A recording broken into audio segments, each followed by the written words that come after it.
Greetings, ladies and gentlemen.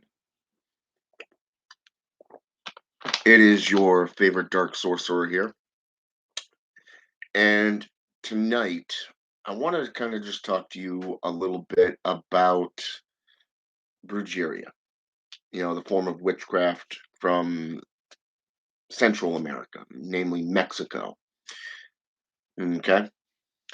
Um, I guess you could say it's between Mexico and the US. Now, as I've stated in the past, I was getting into Brujeria. Now, I've been studying this, not just studying it, but practicing it, making it a part of my life, part of my practices. And it's revealed some very tangible results. For an example,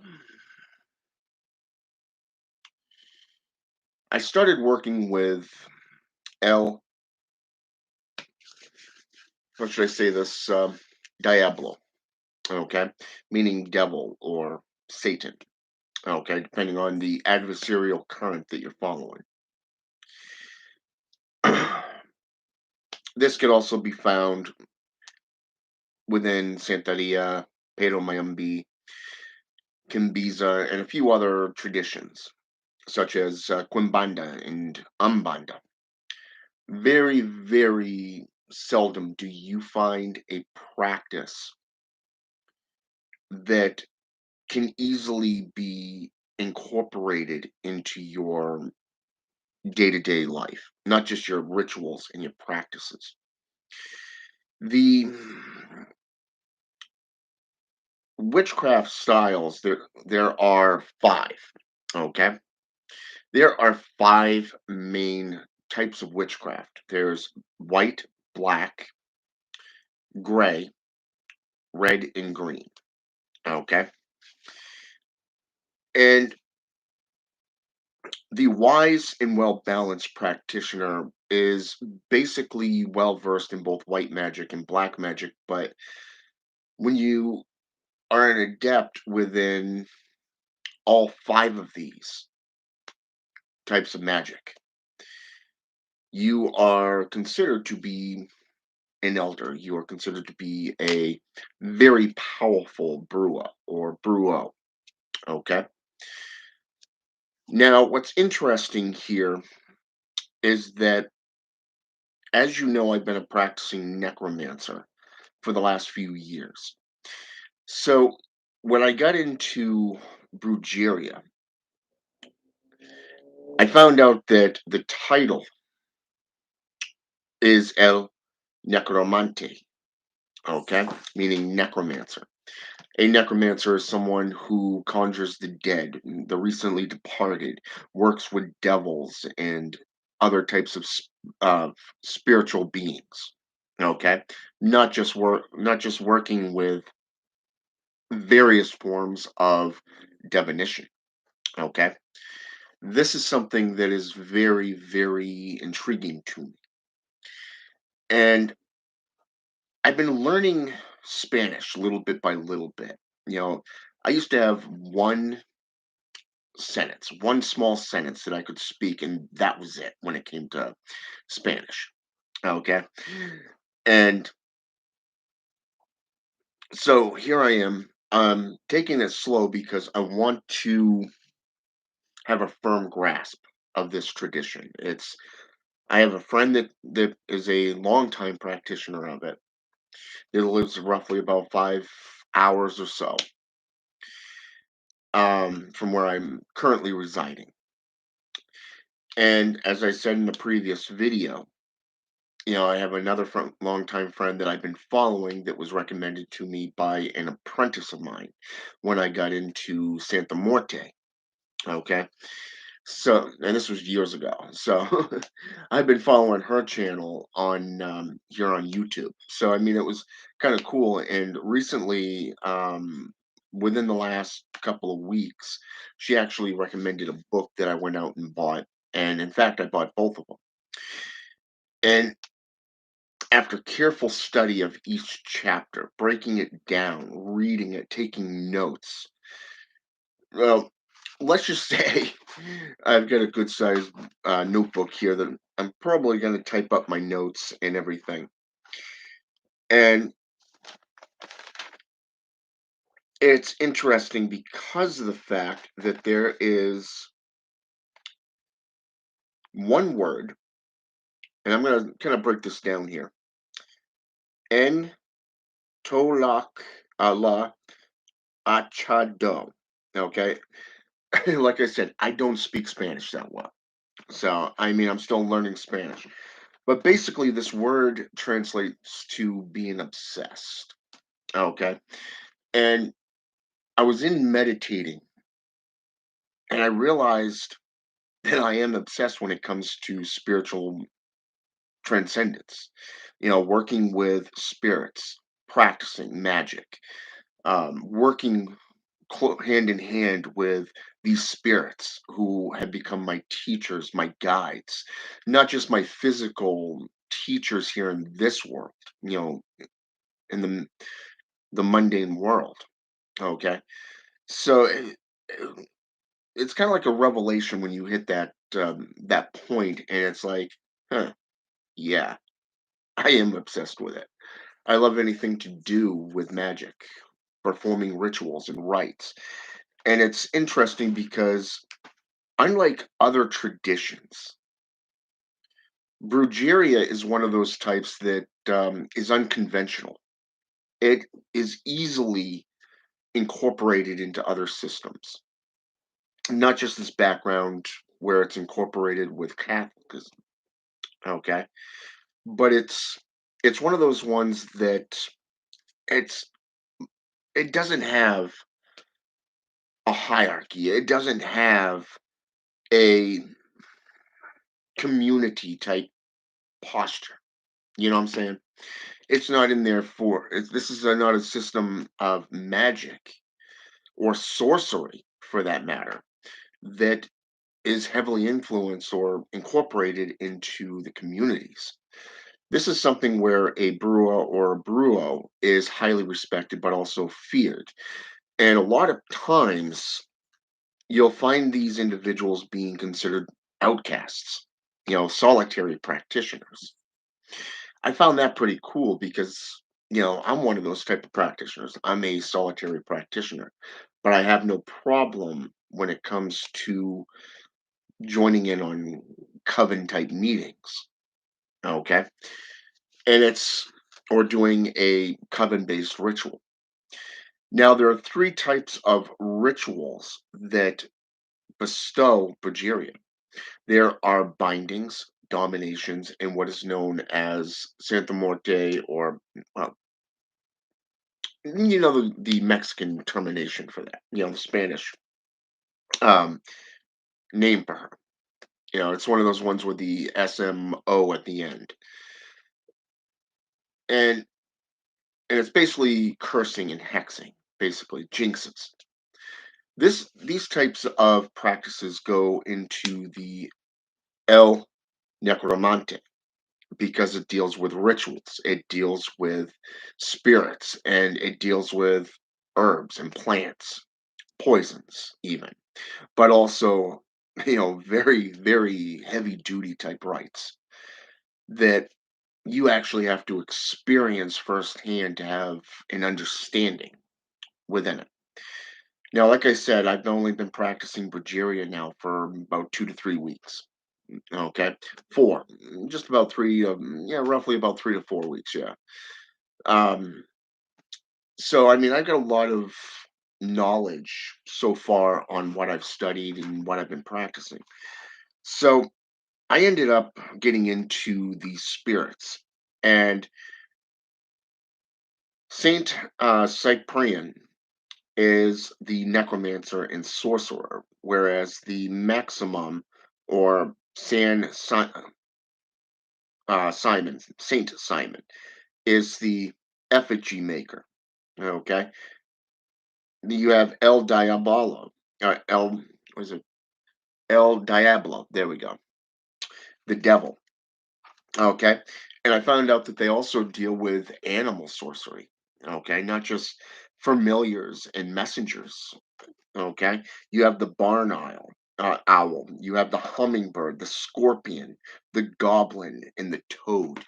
And I found, and these are just some of them that are utilized within just about any form of witchcraft. You get into Wiccan and pagan practices, for an example.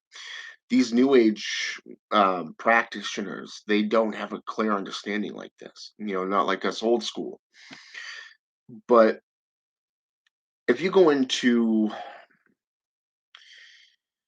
Raven Silver Wolf, I'm looking right at a book. It's a solitary witch one for solitary witchcraft, witches. And I'm looking at the book right over there on my bookshelf. Um, she actually has, I want to say, about 2 to 3 pages in that book that deal with animal familiars, basically things, beings that represent certain types of creatures, certain types of ailments, familiars, and stuff like that. So, I mean, I would recommend that book to you. A lot of it is more kind of off key, I think, but there is some very good stuff in there, rooted in there, like these animal effigies, um, but also the Greek and the various different systems of witchcraft out there that is known today within, say, Egyptian pantheons, Greek pantheons, Germanic pantheons, and stuff like that. So she doesn't really go into all of them, just some of them. But if you're a newbie, I would recommend that book to you, hands down. It will give you an understanding of not only the pantheons themselves, but also um, a better understanding of the witch's runes. The witch's pyramid, the witch's oath, and stuff like that. But it will get you started with a radio. Okay. Now, as I was saying, it one of the things I found interesting is the various different types of altars. Okay. You've seen a lot of my different altars in my videos of how I've set them up over the years when I've shown them in the past. And they've all been erected to a spiritual connection. Okay. As one of my elders so colorfully put it, you don't need a lot to perform your rituals and your rites. You need to have some room to do what you got to do. Okay. But when you get into the African Caribbean traditions, you notice they tend to take great care with their altars, their inner sanctums, and most importantly, the items that they use. In Palo, and they're the people of the sticks. Okay, their altars, you know, in Palo Mayumbi, the altars are set up with a Nganga, and they're set up with a spiritual cauldron, a house of a spirit, a whole bunch of different types of trees, woods and stuff like that. And they can actually grow because of the steves.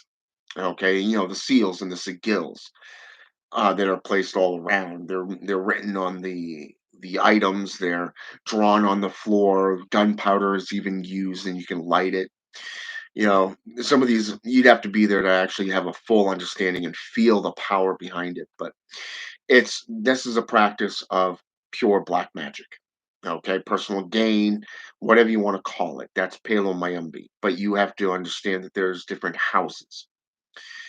Um, in Santeria, it's something different, whereas it's a community-based setting. It's set up with a brua or a bruo, a polero, miramberos, things like this, where you're either considered to be of the dark side of it or the light side. They don't like to talk about the dark side. You actually have to seek that out yourself. But their altars have skulls. astrological symbols, planetary symbols, hermetic symbols, and a whole bunch of other things that go along with the with occultism. So, and normally it's a flat table, okay, where all this stuff is on, but it's also drawn on the walls. You're gonna have linen hanging down from the ceilings. It's gonna be a sacred place, probably an attic, basement, someplace where public eyes are not to be fallen unless they're invited in for a ritual or a healing, whatever it is that you seek. Okay. In Satanism, the altars are set up with a skull, anathema, black candles, red candles. You have tapestries. You have the Baphomet statue. Okay, all of this good stuff. And it's always dark. The windows are blacked out. It's in a very dark, dark room where only candlelight is the only source of light that you have. It's a natural source. Okay. And a lot of times you're going to see planetary or zodiac type signs. Okay. Different aspects of astrology, numerology, even. Okay. And these symbols and seals are set up and decorated specifically for the beings that the Satanist will work with. So to see all of these different types of altars and getting into Brujeria, one of the things I've noticed about the altars is that you're going to have powders, mason jars full of powders. You're going to have skulls. You're going to have tapestries. You're going to have symbolatry all across the board. And you're going to have a lot of different things because it's set up for one of three different ways. Either for personal gain, which is working with Diabolo, or say for an example, you're going to be having different types of candles, different types of three skulls. You're going to have vinegar and vinegar waxes. You're going to have the tallow candles, provide different types of dirts, like graveyard dirt, for an example, dirt that's been on holy ground or unholy ground, for that matter. Crossroad type dirt. You know, they call them Pelvos y Tecrial, Tecrias. You're gonna have the photo of the spirit that you're conjuring, that you're trying to make friends with, and you're going to, and or if you're doing baneful sorcery, it's another form of effigy. Okay. You're gonna have paper. You're gonna have brown paper bags. That's right, brown paper bags. Okay, to write on. Have binding materials. Okay, and I found that very, very cool. So, and then you have, like I said, the three different types of rites, but you have the bindings, the domination, the necromancy, and death spells. For an example, in a lot of different practices, I found salt to be avoided. Especially if you're dealing with demonic activity. If you're dealing with demons and you're a demonolator, or a Satanist and you're working with demons. Salt is something that you just simply avoid. A black magician will use sea salt in a circle, setting, or the triangle of evocation setting to seal in the candles, to connect the candles through a form of electricity. It's a natural current. Even black sand or black salt, stuff like that. And it's interesting how a lot of times when you get into pagan and Wiccan beliefs, salt is something that is considered to be a purification process. So to see salt as being associated with damnation, destruction rites, that was something that was kind of unique because of the fact that I've only seen one black magician, and that was Baphomet X, Joseph Nunn, my friend and brother, who literally did this in a curse using Pazuzu. a Mesopotamian deity, Lord of the grasshoppers, the Lord of the harvest. And he actually stands against Lamashtu. So to see how he used this curse with the effigy in the center and then the sand, the salt around it, that was something that was pretty cool. Okay. And this is called Sala Leon or salted. You have Mala Secti.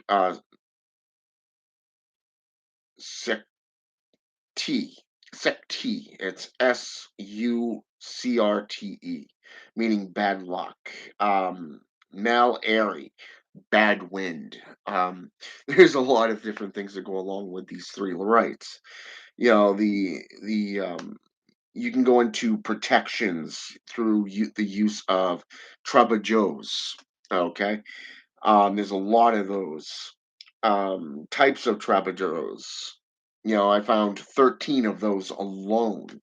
The protection aspect, I found 10. So, I mean, like I said, there's a lot. That's just some of what I've come up with over 3 weeks of just study and intense practice within the applications of Brujeria. Okay. And one of the things that I started doing is I started using white sage. Okay. I've used sage in the past, but it kind of felt right while working these rites because of the fact I have 4 candles on the altars. Well, technically 5, but then I also have, 2 more behind me and 2 at the base of the altar. So you're working with about 7, candles. And some of the times, I'm taking tea leaf candles and I'm making them into a circle and connecting them with the salt. So, and I've really begun getting more into the spirituality of this aspect. And I felt, like I said, I found some real applications here because I opened up communication with El Diablo. Okay. And I petitioned him to work in my life. I told him exactly what I was looking for and what I was seeking. Okay. And next thing I know, I filled out an application and was hired on the spot. Okay. Literally just hands down, hired on the spot. I filled out the application, had the interview, and was hired on the spot. And I started in just a few days. So, I mean, tomorrow is my last day at my current job. So, guess what? It was kind of cool. And just how fast and this spell literally, this rite really took off. But more so, I've noticed that the paranormal activity aspect has increased. I've been more alert, more aware of my surroundings. Sometimes I find it hard to meditate, to focus. So I have to bring my phone in and play music when I meditate so I could focus on it. A lot of times I go to one specific channel where I can actually listen to the 10 to 20 minute back to back. What's the term there that I want to use? The back to back mantras, if you wish. Okay, which is pretty cool because it helps you focus your mind on what's being said, the chant, but at the same time you are focusing on the candle or the black scrying there. And so, I mean, when this happens, I have to go through a breathing process.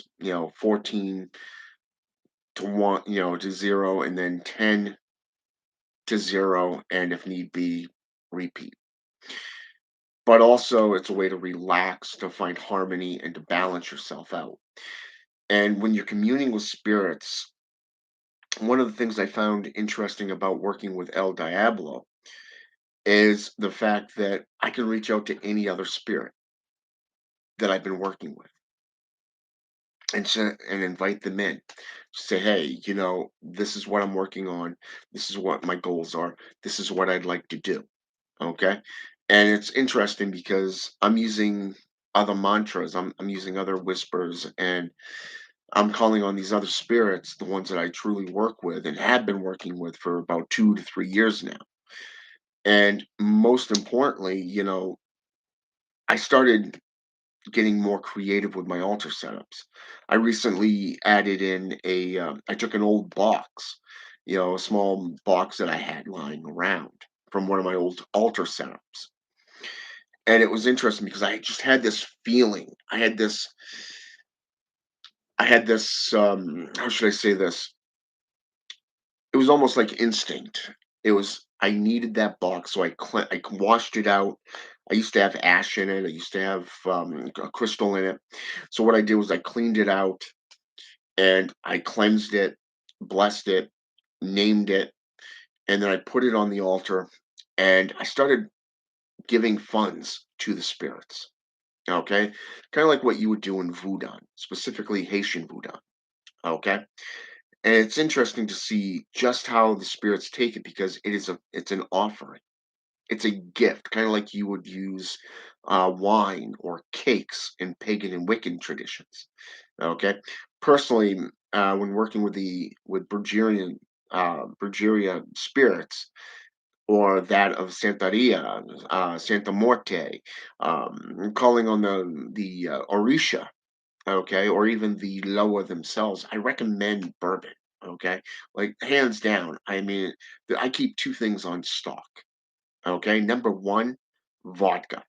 Okay, I don't know what it is about vodka, but the spirits love it. Okay, it's like a moth to a flame. And the other one, Fireball. Okay, cinnamon whiskey, Fireball. Okay, hands down, I recommend it. Give it a try. Okay, two things that I would recommend: wash your hands before you enter, and before you speak, switch the alcohol in your mouth and spit it out into a specifically designed bowl. Okay. Since I started doing this, I've noticed a huge improvement within my necromancy practices. Okay. I wanted to come on here and kind of tell you about this stuff because to me, this is more like a journal. It's a live journal for me. But at the same time, it's a method for you, the subscriber, the viewer, to learn from somebody who's actually delving into this 150%. Okay. I am a career black magician. I am a sorcerer, a necromancer, a satanist. Okay. Warlock, Marimberos, Bokor, whatever you want to call me. Okay. It doesn't matter. The point is that this is a channel of education. Okay. And I wanted you guys to learn from what I'm doing and kind of expand on it into the areas that you're interested in. Okay. Consider this a basic understanding. Okay. A rough draft within any form of witchcraft. Okay. Now, if you are going to get into Brujeria, just remember that you will be seen as an outcast. You will most likely be spat upon. Okay. People do not like Brujeria that much, but especially if you are into the more darker aspects. Same thing with the other African Caribbean traditions. They really don't like the dark side that much. But like I said, the one thing that I've noticed and come to realize within Brujeria is the fact that they have 5 different styles of witchcraft. They can be utilized either to help your clients or yourself. And it doesn't take long to manifest, especially done correctly, which is why I will always recommend that you take your time. Think of it as a marathon, not a race. Okay? Take your time, plan things out, study it, lay something forth, experiment with it a little bit. Okay? I've been getting back into herbalism a lot lately. I've been getting into spiritual conjurations, which is necromancy. I've been getting into divination, cartomancy a lot. Okay, I've even pulled out my own my one of my Ouija boards that I got planned to use later this week. Okay, so I mean, working within a circle of empowerment, working in front of an altar, love it. Okay, so yeah, I am obsessed with this stuff. I freely admit it. Okay, but like I said, your journey begins and ends with you and where it takes you. All I do is show you the path. Okay, but for now, have a good day. I want to thank Men Like Gods for jumping on here. It's always a pleasure, brother. Let's see. Ank Afro Mixed Root Witch, welcome back. Kelly Jocelyn, welcome. The Chemical Mind, welcome. Okay. And if you have any questions, feel free to leave them down below. I always check my messages at least once or twice a day. I will get back to you. All right. And if I don't know the answer, I will definitely be delving into it just for the learning experience in itself. So, all right. Have a good day or good night. For me, it's about 10 of 10 p.m. It's 9:50 p.m. where I am. So, have a good night, and until next time.